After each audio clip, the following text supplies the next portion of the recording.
Kevin Durant lead the Rockets in scoring this season? And does he have to for this team to be successful? Let's start with you, Jackson.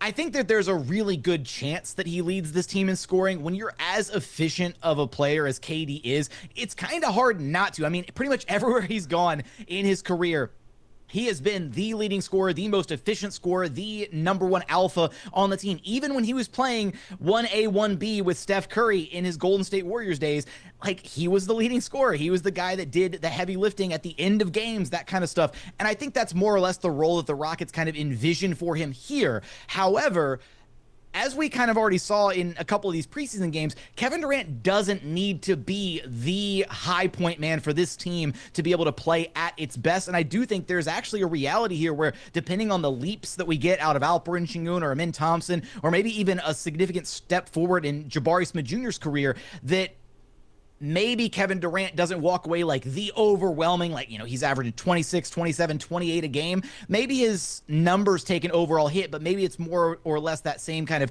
evenly distributed approach that they took last season, just with, KD being able to take over games late in the stretch.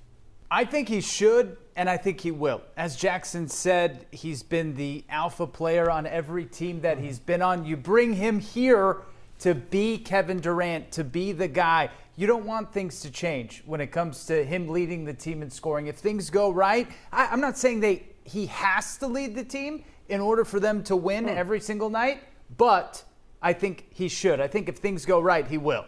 Well, this is where you're wrong. He does have to be for the Rockets to be successful, and this is why.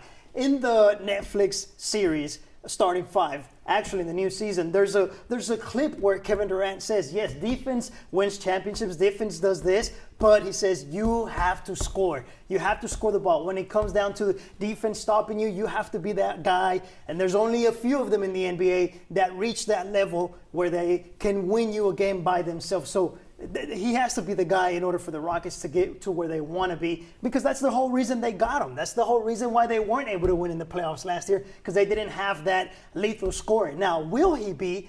I'm leaning more towards yes, he will be the leading scorer. But however, as Jackson alluded to earlier, let's see what we get out of Amin Thompson and Alperen Sengun, right? Because maybe, Kevin Durant, even during Media Day, talked about it's not just about him. It's about how they, he said sometimes you don't even get the direct assist. Sometimes you do things off the ball that helps the team score. And, he might be playing more so off the ball to try to make the game easier for the remainder of the guys. I'm going to say he will, but I don't necessarily think he has to. But he is so efficient. I think the key is going to be other guys. Will they be able to capitalize on some of the room, some of the space that KD will now give them? So I'm going to say yes, he will, but I don't necessarily think that he has to be the leading scorer for this team to be successful.